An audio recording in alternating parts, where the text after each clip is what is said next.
Hi, welcome to La La Land. Oh, here I go. Here we go. La La Land on coming to you. We're the only nationally broadcast radio show about LA artists by LA artists. On episode 112, we have a very groundbreaking show today.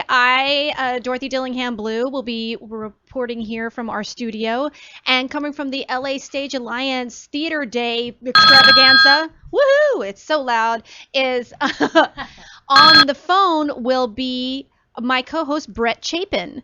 So let's see. Hello, Dorothy. Hello, Brett. That's technology for you, folks.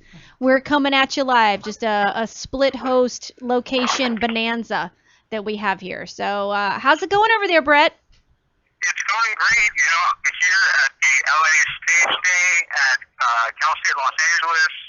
I'm here in a courtyard with about 70 or 80 different theaters, local theaters in Los Angeles. They all have tables. They're all set up and talking to people and telling people about what they have going on. It's great. That's excellent. So LA Stage Alliance, I think, is really bringing together a lot of theater companies. They have their new theater storage space for storing any props and set pieces that any theaters may not be using or will be in search of. They as well have a strike van that they have, and all this was possible through their Indiegogo account, which is very exciting. And I think this LA Stage Day, is this the first annual of this, Brett? This is the first annual. Wow. Great. Well, I think getting to know everybody, having a community aspect, especially when you're a new theater, company, which we're going to be talking to the Good People Theater Company, who is brand new on the scene today. I think it's important to know who your community is and where your resources come from, wouldn't you say? This is a great way to do it. I think everybody should come out to LA State today at Cal State Los Angeles. It's going on until 5 o'clock.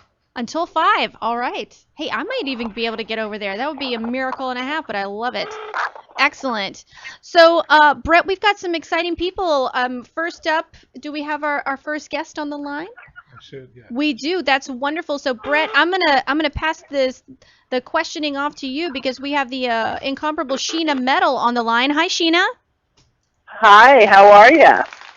Doing great. Doing great. Nice to meet you via voice. And you too, and you as well. Thanks. Yes. Hi, Brett, how are you? I'm pretty good. I can make out about every third word of what you guys are saying, but outside of that, I'm doing great. Yeah, you sound a bit like you're on the move. Makes me want Tang. Oh, yeah, or maybe some freeze-dried ice cream if you're on the moon. That would be delicious. Right. Yes. Right. I suddenly have the urge to go to the bathroom in a hose. So Sheena, you are the host of the Sheena Metal Experience on LA Talk Radio. Right.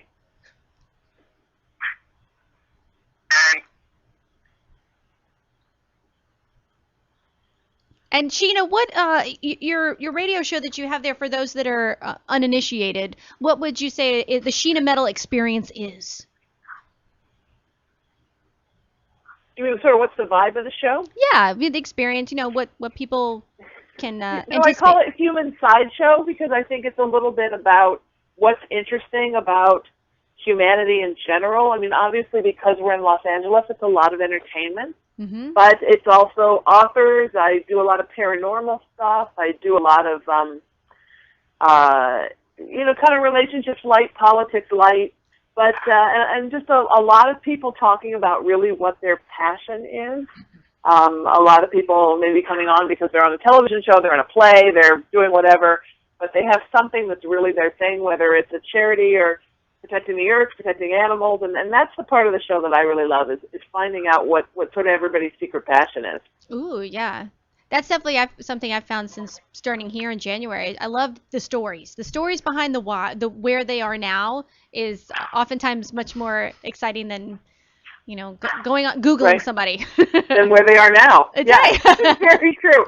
Right, and it's all the stuff that you can't Google, and that's what I love because I think mostly when a lot of interviewers sometimes focus on, what's the scandal or what's the story, and that's all well and good, but you can Google that and get 10 different versions of it from 10 different programs. So I try to focus more on, like, really what makes people tick, their process, and what makes them who they are. Great. So who would you say has been your maybe most controversial or guest to date? Oh, wow. I don't know that I've had a controversial guest. I've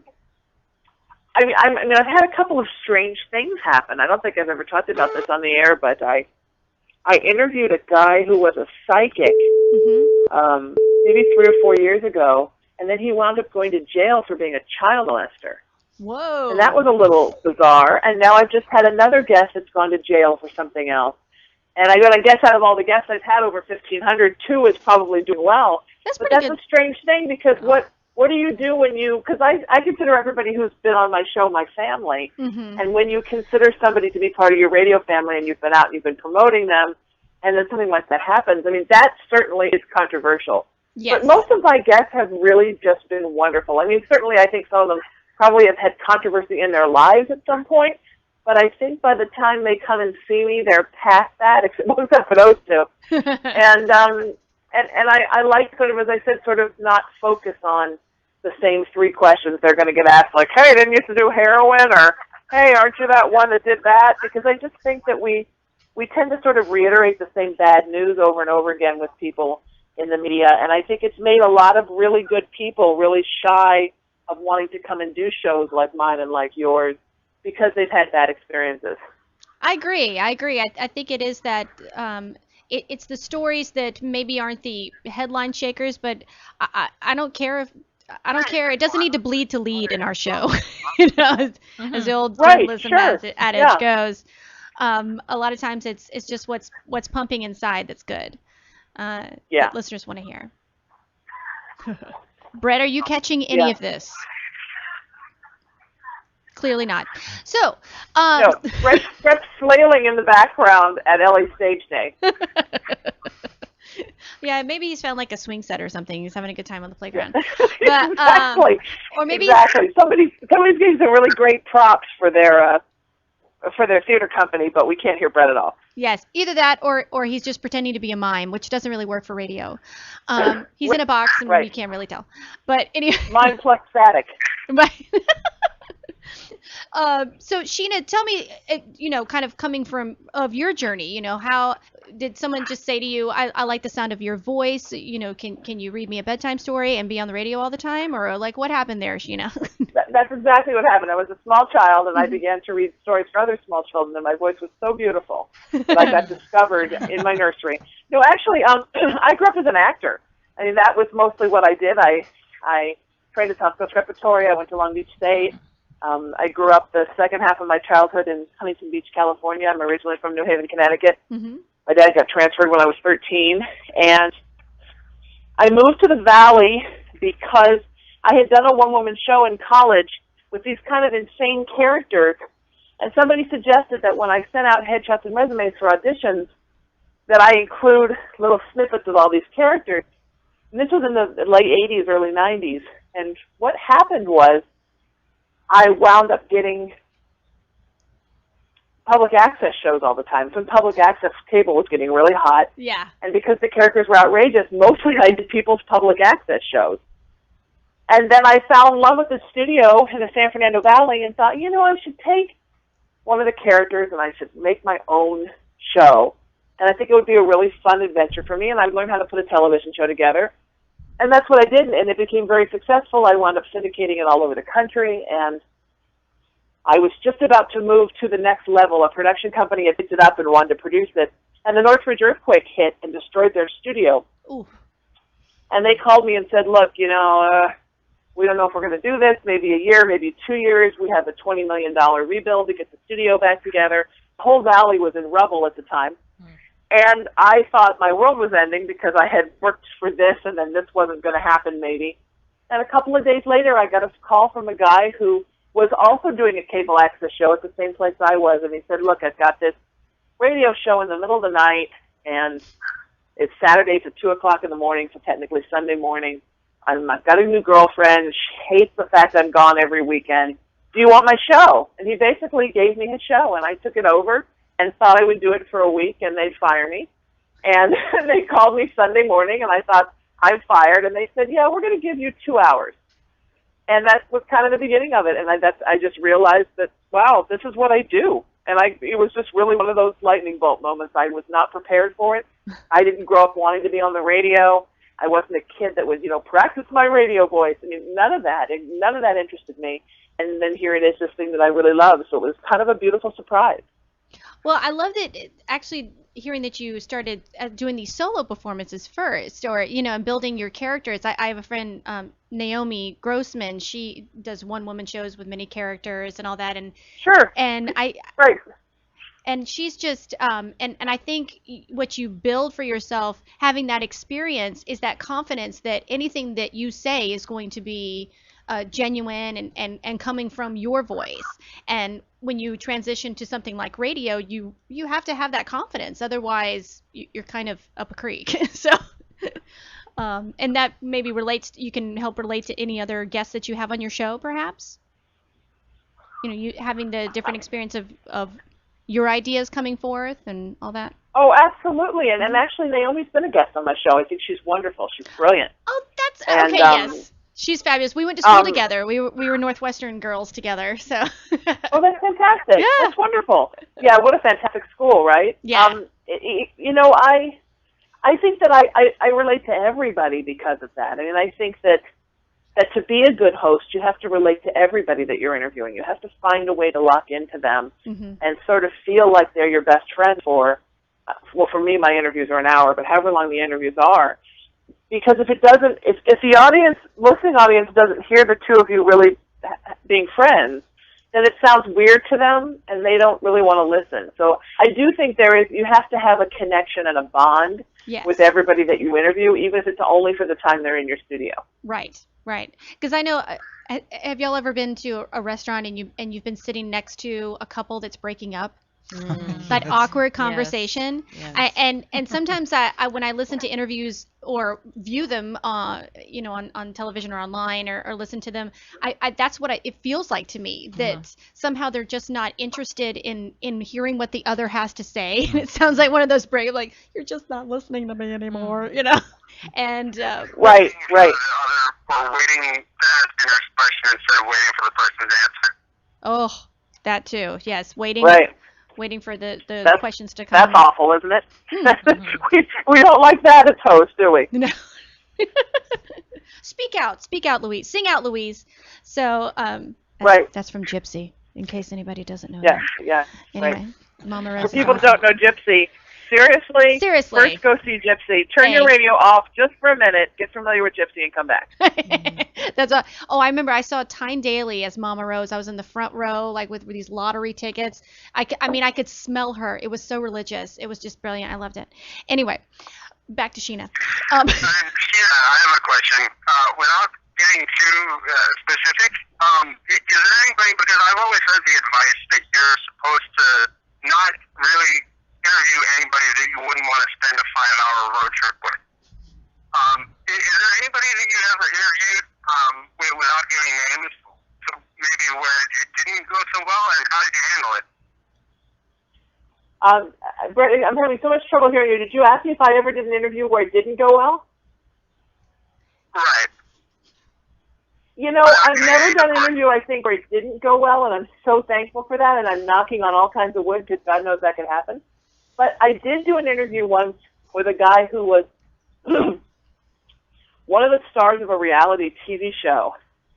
And he was so talkative and so dramatic and so kind of obnoxious on the show, but in a good way, that I thought he was going to be amazing. So I found him on Facebook, and I sent him an email, and I said, hey, I watched your show, and I think you're fantastic. Do you want to come and do my show? And he said, yeah, and he seemed like, I thought he was going to be fantastic. And then I got him on the air, and I think he must have just been petrified. I didn't know that he had never done any kind of press for the show before, although I don't know how that happened because he's been on the show for like 2 seasons. All he had ever done was one time he and another guy that were on the show with him had gone to like a convention and spoken for a little while or appeared to sign autographs or something, but he had never actually spoken in front of people in that kind of situation, and he got a little deer in the headlights. He was terrified, and it took a good 45 minutes out of that hour to just keep asking him questions until he relaxed enough to get out of like the one-syllable answers. But I think that was the hardest interview that I've done since in the 4.5 years that I've been at LA Talk Radio, because that was, but I think, you know, I worked for 7 years for CBS on KLSX, which was then Howard Stern in the morning and Tom Likas in the afternoons. And pretty much what I did in that time at CBS was I took calls. Sometimes in a 4-hour show, we would take, 75 calls. Somebody would call up, they would tell their story. The topics were all sex and relationship related, things that were like Howard Stern-esque. And you would listen to the story, you would assess the story, you would say something funny, call him a jackass, and hang up. I mean, it was shock-jocking. But the good thing about it was that I got used to talking to people that had never been on the air before.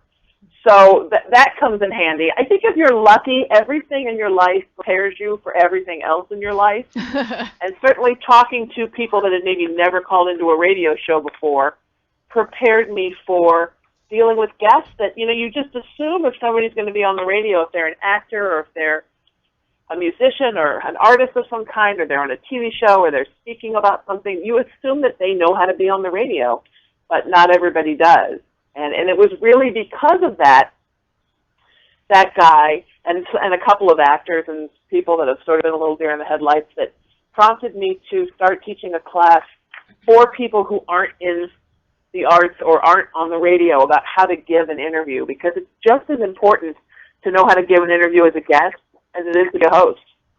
Oh, I agree. The media training, I think, has definitely that's a whole branch of public relations that I think has come into play mainly in the past 10 years. I would say it's really taken its taken off.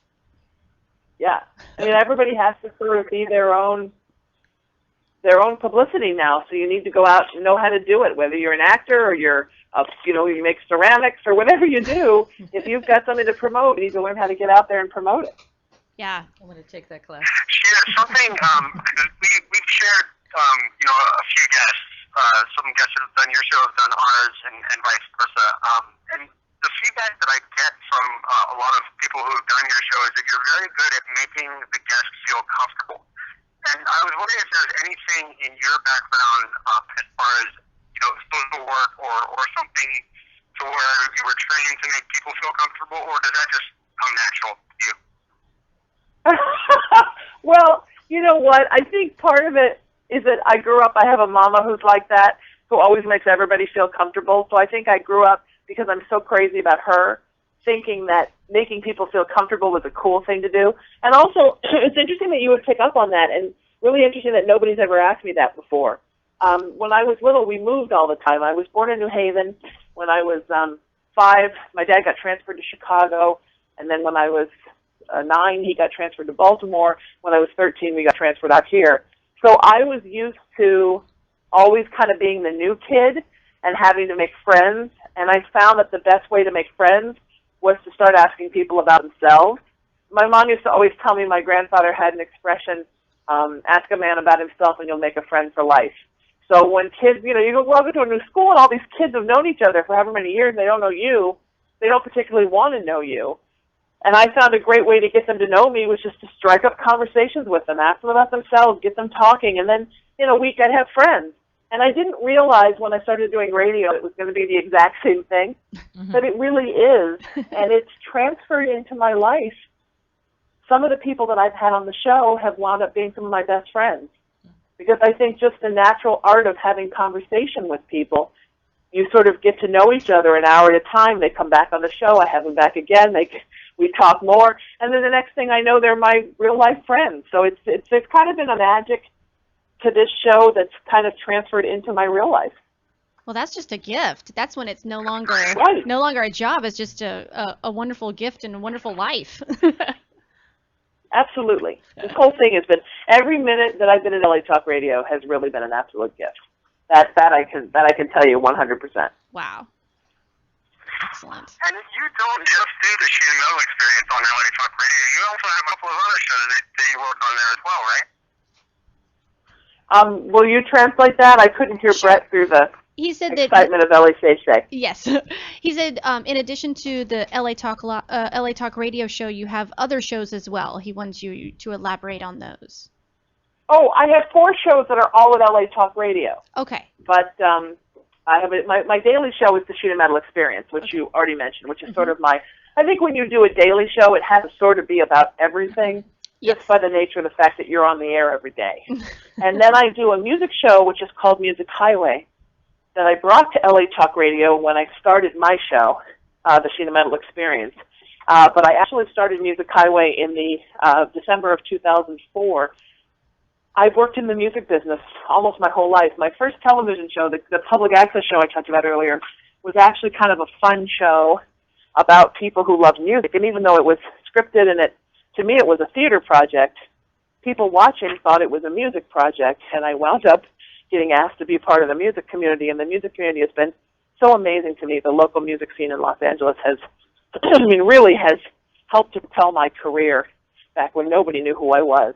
So Music Highway is for, it's kind of like tips and showcasing unsigned and indie signed musicians. And of all kinds. Even if somebody who's a very well-known name decides to do an indie album, then that falls into the category. And then in 2010, I started Haunted Playground, which is kind of an all-around paranormal show. I was doing so much paranormal on the Sheet of Metal Experience that my station owner was like, do you want to do a paranormal show?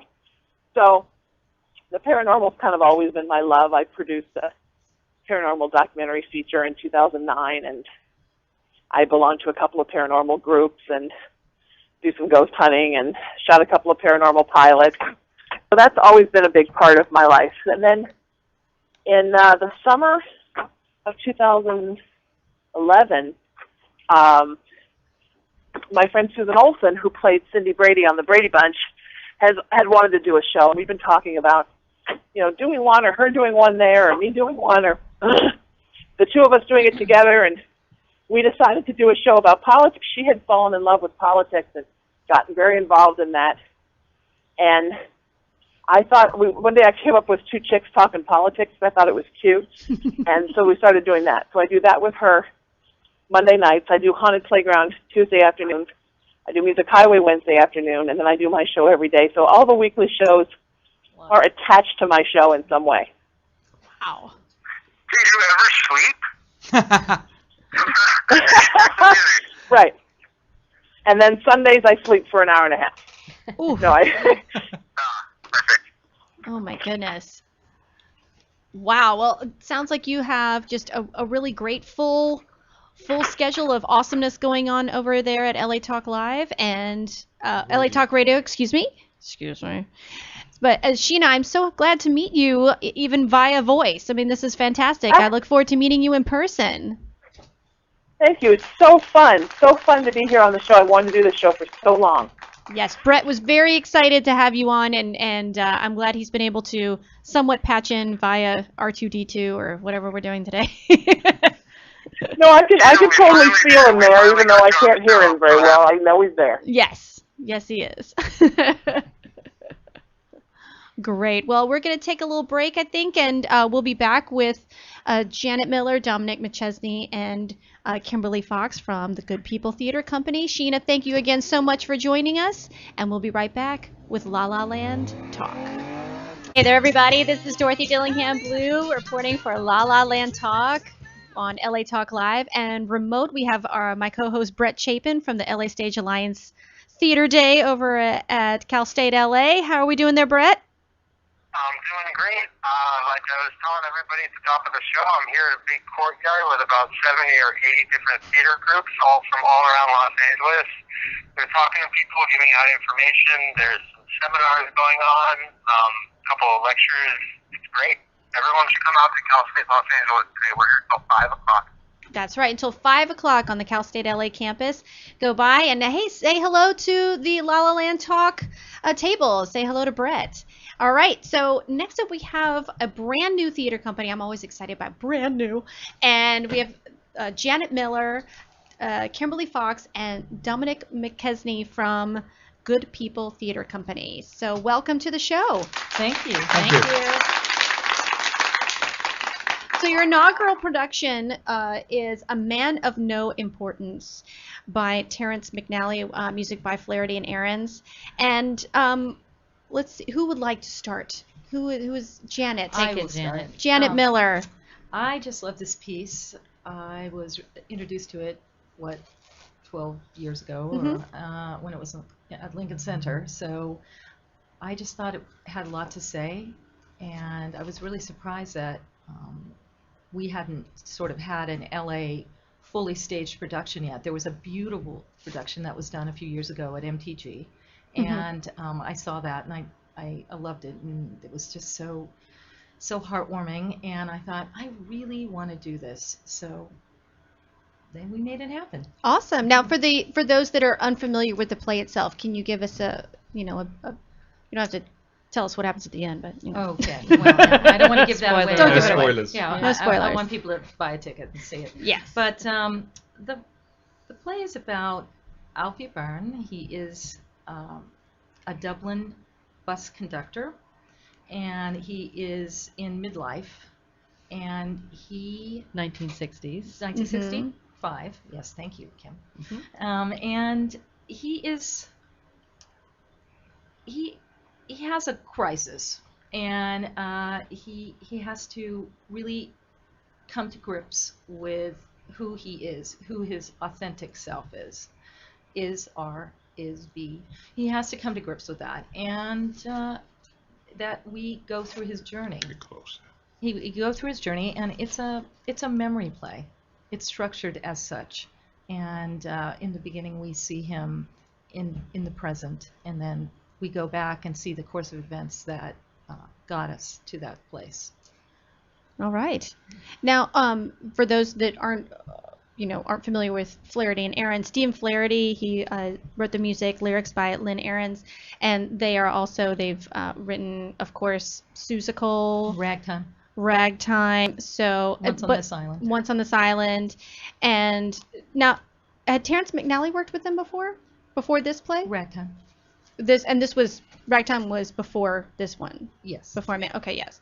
So, and I think would you say that you could see a growth between Ragtime and this one as far as like structure or story? I'm always interested in how collaborations grow from one project to the next. Well, Ragtime is perfect. So that's all I have to say about Ragtime. I mean, I remember seeing it in Toronto and just thinking, this is a most brilliant piece of theater. So this is a completely different piece of theater.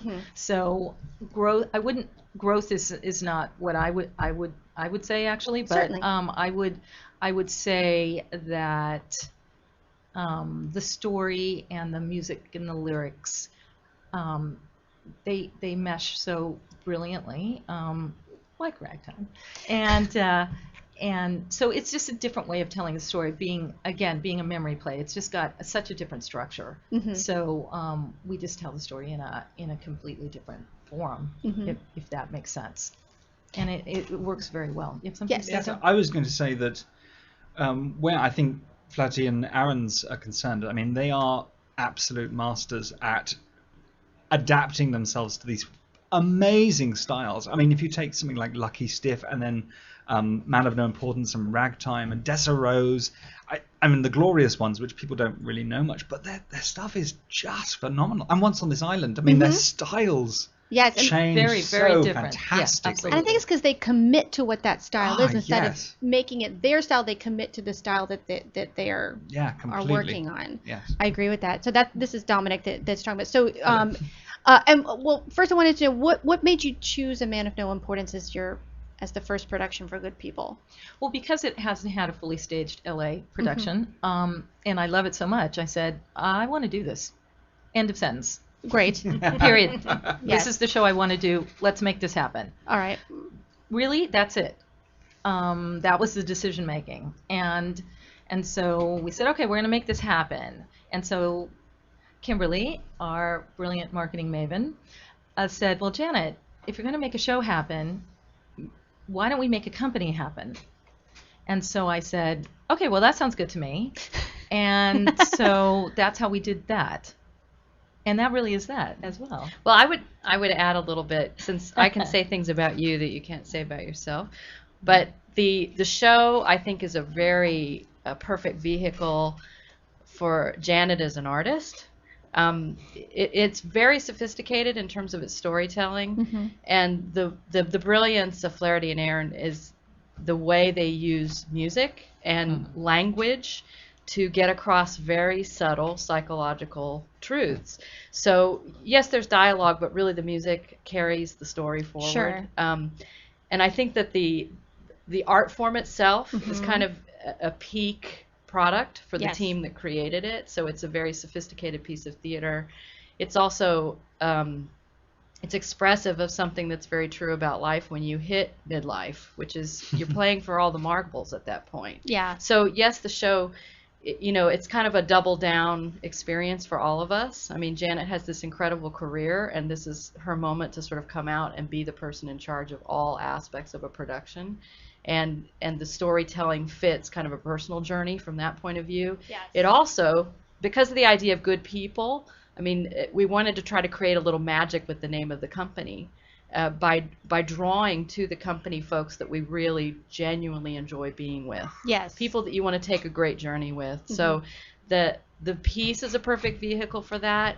It also, because it skews demographically a little older in terms of the characters, you have the opportunity to audition and bring in actors who are very high in their own art form. Yes. They're at a great place professionally. So the combination of the high art nature of the piece, just the sophistication of the piece, the skillfulness of the team, who are going to naturally come in because that's the kind of character storytelling. Sure. And where Janet is in her career, it's like the perfect combination.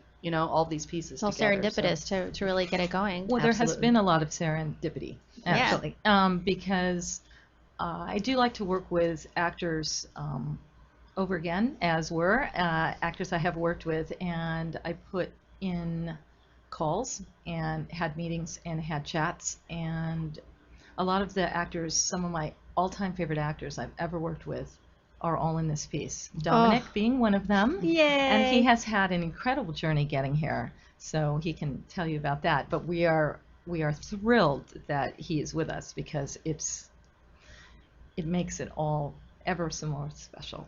Well, we often ask our guests, what advice do you have for people starting out, and it all kind of comes back to don't be an a-hole, because Always good counsel. And scene. Thank you very much. there it is. Because you know what, you could have the pipes of Chenoweth and all that, but you know what, if you're a pain in the bahonkus, then no one wants to spend 6 weeks in rehearsal and however many weeks in performance dealing with you. They want to work with you, and so And yes. it's a small world. It's a tiny world.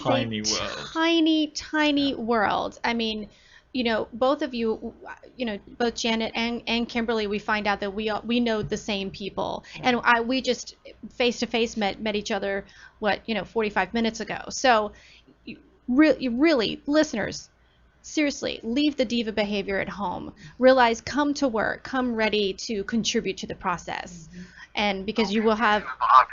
Don't be a pain in the bahonkus. I know, that's my word. I work with kids. I can't use the others. So I just made up a word for your backside. Anyway. Janet, is there, I'm sorry, Dorothy, go ahead. No, you keep going. What's up? Janet, I was wondering if there's anything in particular about this show that drew you to it for your first production at the Good People Theater Company. And I should also say that for information on the Good People Theater Company, you can go to goodpeopletheaterco.com. Is that right? .org. It's goodpeopletheaterco.org. Is there something about this particular show that drew you to it rather than something maybe a little bit more mainstream? What was that? Well, I think you addressed it that Right. earlier, that it was just a piece that you. I love, but the real thing about it is I've had a journey like Alf in some ways. He is a community theater director. I have done a lot of community theater. Yes. I love community theater more than you can imagine, because my thought process with that is that when you get community performers, they're coming to you from their day job, so they really want to be there. Yes. And it's very special and important to them. And I actually don't really call it community theater anymore. I sort of call it theater in the community. I know. like that. Yeah. You know, because that's the way I really think about it. Because when I did community theater for years and helped run a company in the city of Torrance, I think we did great product. You know, I thought a lot of our product was like CLO level, so it's really community. It's not really community theater with those quotes, but so I feel that I'm a lot like Alf. Also, I feel that when Alf is searching for his authentic self, I'm searching for my authentic self as well. And in my way, I'm middle-aged or older, and I would say that, you know, there's always a struggle being who you are. You know, someone might not like you. You know, you're silly, you do something and people will look down on you or whatever. You know what? This is who I am. I am this person. You like me? You do? Okay, that's great. Come and play. You don't like me? Okay, great. Get out.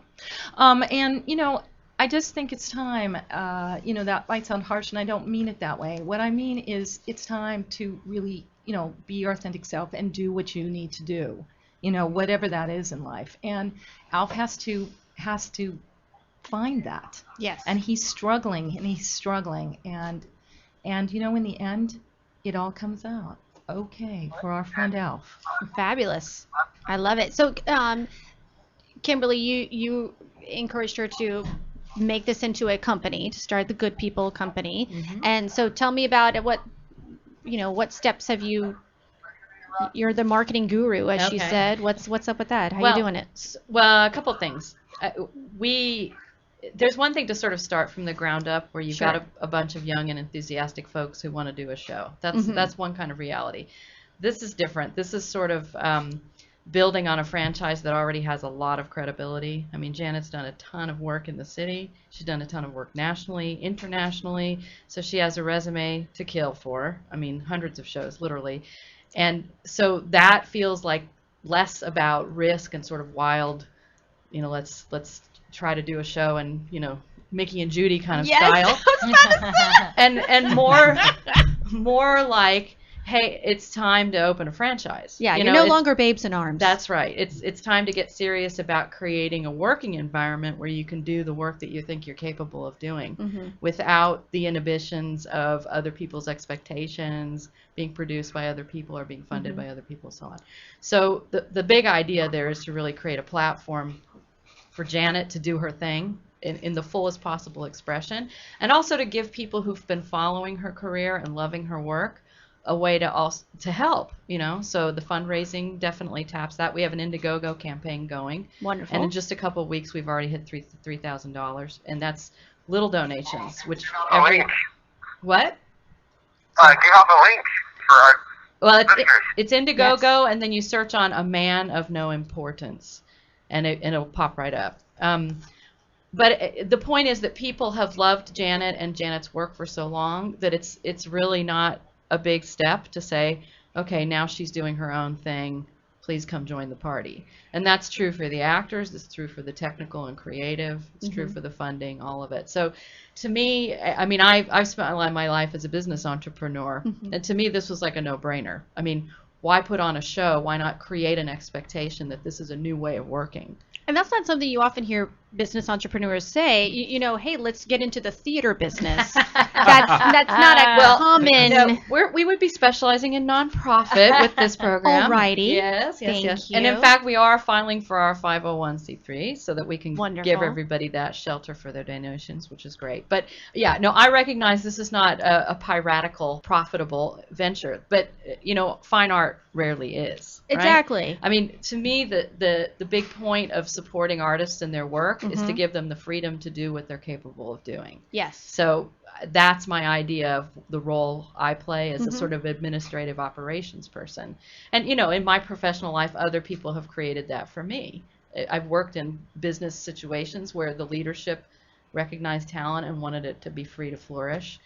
That was in a for-profit world. This is now in a non-profit world, but it's still the same chemistry. It's still the same idea that you you hope that you're bringing out what always interested me in business, and I've done nonprofit and for-profit, is the release of human potential. Ooh, That is like what is that. interesting Absolutely. to me as an entrepreneur. So, where you want to point that thing, that's up to you. And so right now, this is what we're pointing it at. Well, and I'm interested in doing that with actors Yes. and with, my staff. That's how that works. Yeah. Yeah, because as a director, I think you want to see that potential in the actor that you have cast, and Always. really, even if they haven't yet found it in themselves, to really, if you have that belief in them, then they are going to bring forth a performance that the audience will just be transcended by. Well, always. And we will say, when we're casting, we'll say, that person has it. Are you sure? I'm positive. Isn't that Absolutely. I'm positive that person has it. They can do this part. I know it. And maybe it has to do with me working with them that they can do this part or whatever, but you can see it in them. You can see it. And that is my favorite thing about the whole process. Well, what I was going to say is actually the casting of Dominic is an example. Absolutely. I mean, people who've worked with Janet know this, but we'll tell your listeners that she has a really sharp eye for the not obvious choice that's going to create the breakthrough experience on stage. Okay? This is part of her secret genius and why she needs a company and not just a show, right? And Dominic's part of that kind of funny formula. So I'll defer to you guys for the storytelling on that. But. Yeah, Dominic, tell us about how you came on board for this production. Well, I first worked with Janet 25 years ago at Summer Stock. So you were like 5. I was. That's it. He was a child star. That's right. Oh, I like you so much. I know. And yes, I was about 19. And we worked together on Summer Stock on Cape Cod. And then we lost touch, and then we found each other via the internet and Facebook, and we established our relationship again. It was just like hi, and we found out what we were both up to. And then just before Christmas, and we talked about The Man of No Importance before, about how much we both liked it and how much we both loved Flatty and Aaron's work. And she said, I'm doing Man of No Importance. And I was like, wow, that's fantastic. Well done. And she was like, have you thought about coming up and joining us? And I was like, well. And it was just one of those sliding door moments. It was, everything just seemed to fit together just perfectly. And it was amazing how things happened. And we haven't seen each other or worked together for 25 years. And it's just like yesterday. Goodness. I mean, it really is. And in fact, there's somebody else in the cast, Michael, who was also Summer Stock. So the three of us are reunited after 25 years doing a show again. So it's quite magical. And we have people coming out to see it. Yes, we do. We have people flying in from New York and other places in LA, coming to see the show, to have the reunion. So you've come to LA specifically to do this show? I have. Yes, I have. I actually live in Mexico City. That's where I'm based. In Mexico City? That's where I'm based for my work. Mexico City, Mexico. Mexico City, Mexico. So, oh my goodness! I was not expecting that answer. Yes. Wow. Englishman in Mexico City. Yes, it is. Dominic, may I just say that Janet and Kimberly told us that you had a wonderful British accent for radio before your interview, and you have not disappointed. So. Thank you very much. Thank you very much. You shall have to come and hear my Irish accent. Oh, that's an experience. Irish accent, excuse me. Yeah. Oh no, my English accent now, but in the show I'm doing thick Irish, Dublin.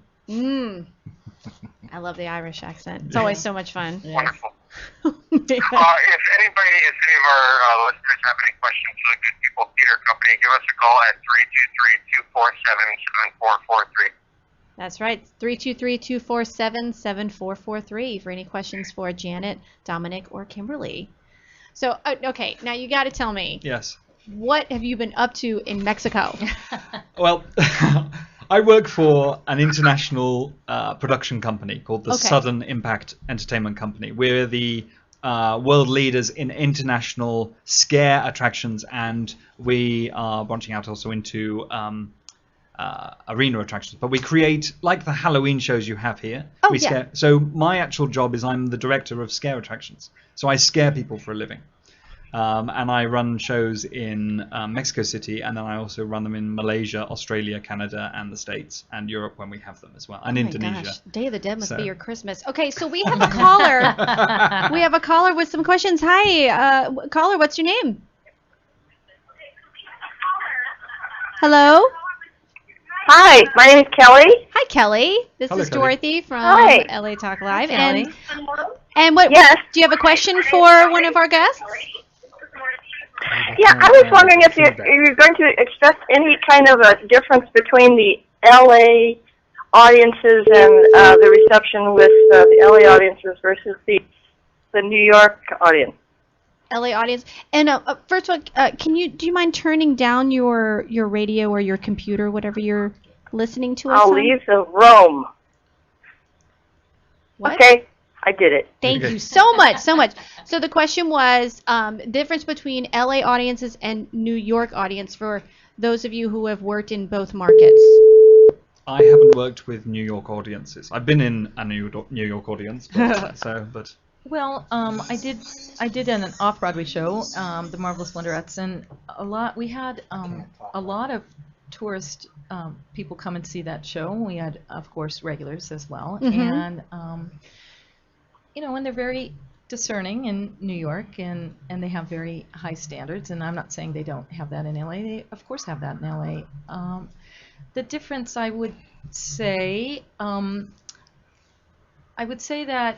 Well, we're doing the Fringe Festival, so let's start there. Right. And so we are expecting all sorts of different kind of people coming to see A Man of No Importance, because Fringe audiences see one-man shows and they see musicals and they see, so our audience this time around for the Hollywood Fringe is really very diverse. So maybe the New York audiences not quite as diverse in that way, because again we are doing Fringe. Yes. Okay, so if that makes any sense, caller, does that make any sense?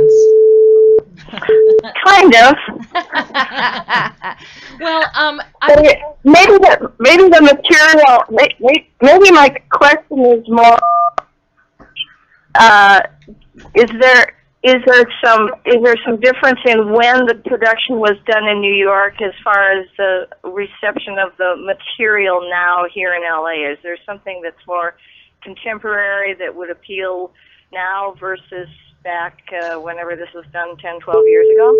I think maybe possibly because it's now more known. I mean, and the fact is we've had a lot of great response from people who are really looking forward to coming and see this because they now have heard about it. They've listened to the cast album of the original production, and so maybe there might be maybe there's a little bit more expectation now because people are aware of the show but they've maybe never seen it. So this gives them a chance to actually see it in the flesh, as it were.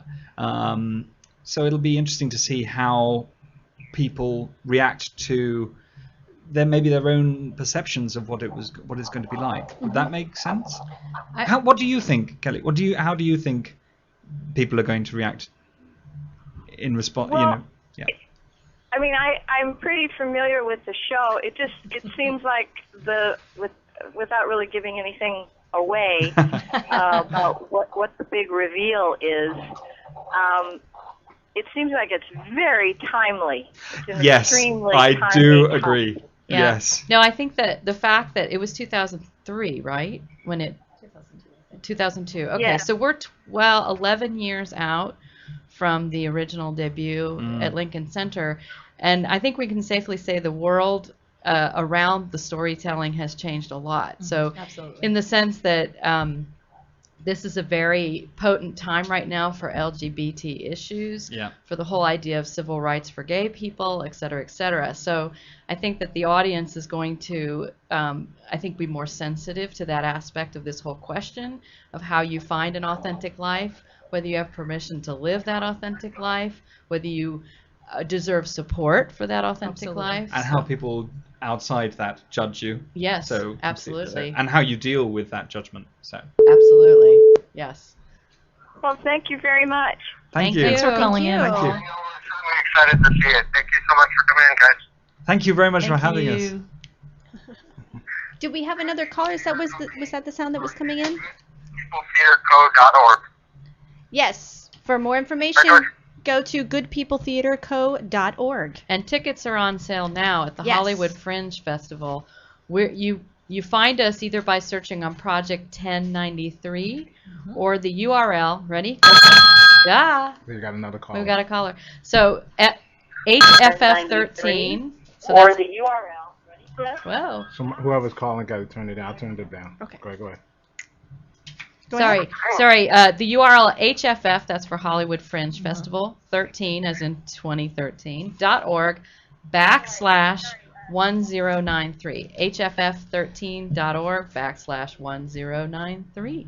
It's very easy to find tickets, even when you put in A Man of No Importance at the Fringe. Yes. It pops right up. Yep, Great. exactly. And that's going on at the Lillian Theater, correct? Absolutely. I love that space. It's so great. Yeah. Now we've got another caller here. Caller, what's your name?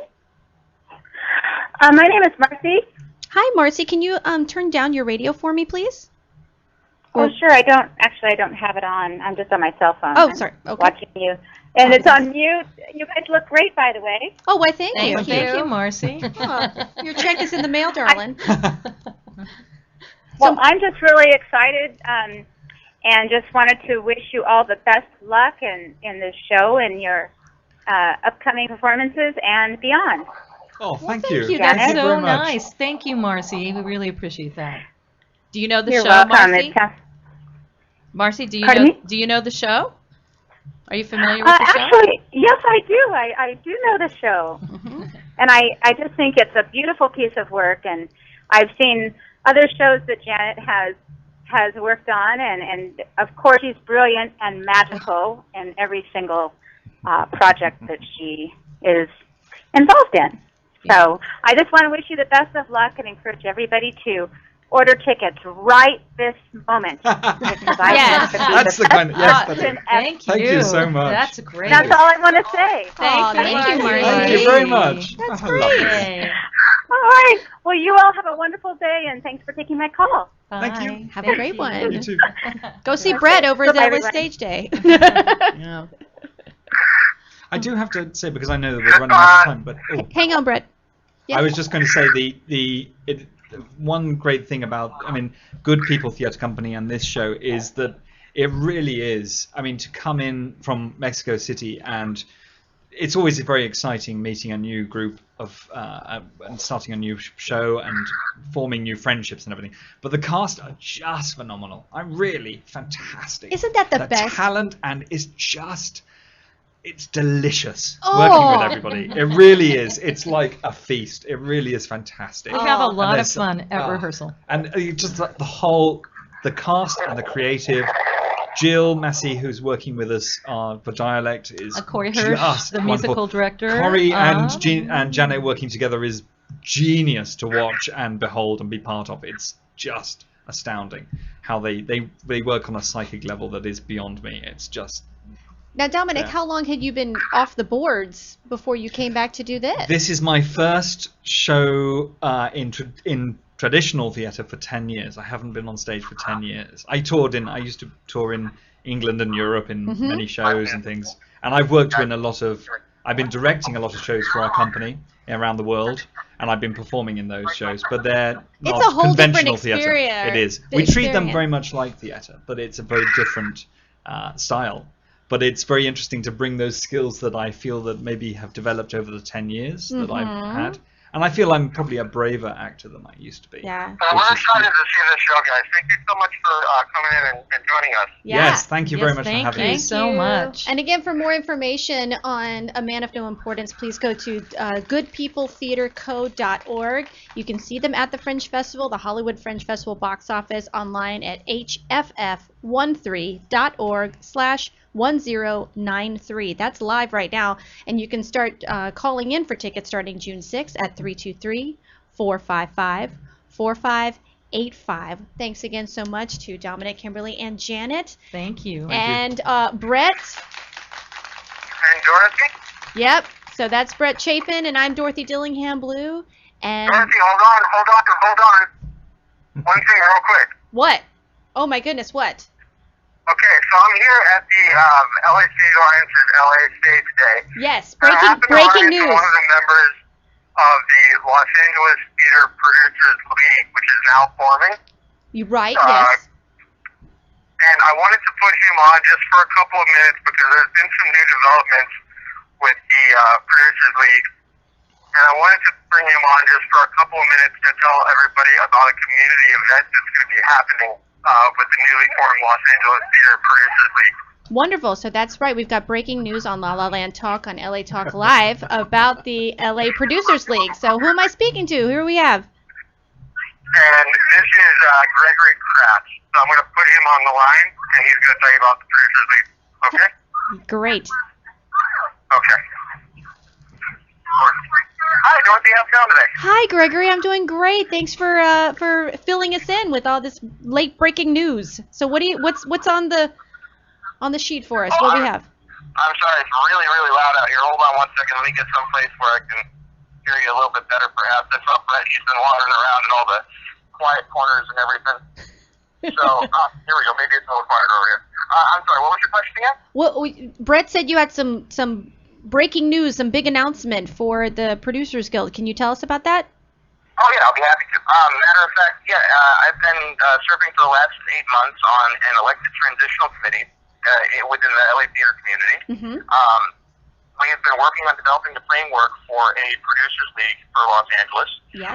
We've been working very hard, meeting every 2 weeks and then doing lots of work in between these sessions, researching and developing bylaws and developing organizational structure and researching exactly how it would work in LA. And it's been a fascinating process, and it's been a bit trying at times, but, really I feel like those of us on the committee have come together and formed something really incredible.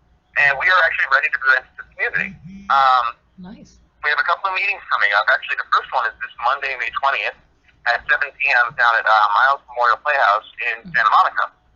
And we'll be presenting everything we've been working on and giving an update as to where things stand and taking feedback on our work at this event. And then we'll have another meeting. For those who can't make the one in Santa Monica, we'll have another one in 2 weeks down on Monday, June 3rd at 7 o'clock at LATC downtown, the LA Theater Center.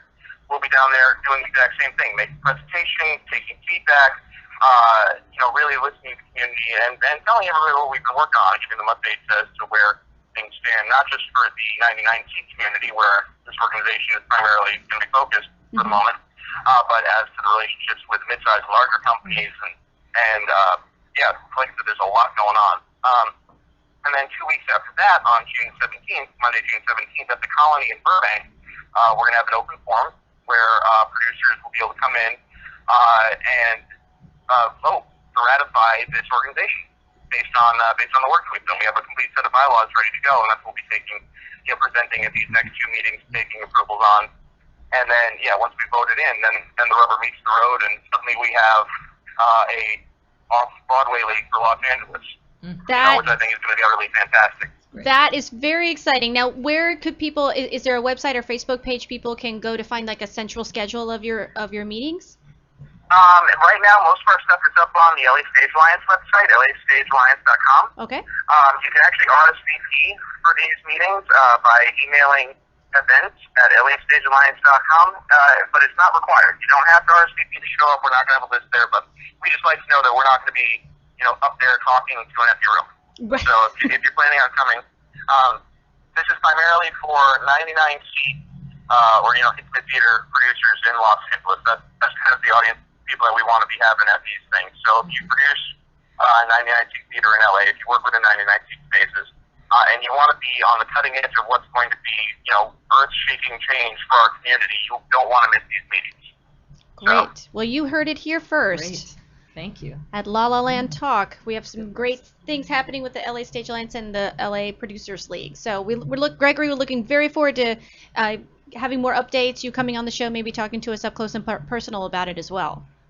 I'd love to. Yeah, anytime you guys want me to come in, I'd be happy to do so. So let's keep in touch. Great. Thanks very much. And I'll go ahead and give you back to Brett. Thank you. Thank you. Bye. Okay, so that was Gregory Kratz of the Los Angeles Theater Producers League. Oh, that was fantastic. That's really cool. Wonderful news for nonprofit 99C Theater, I think.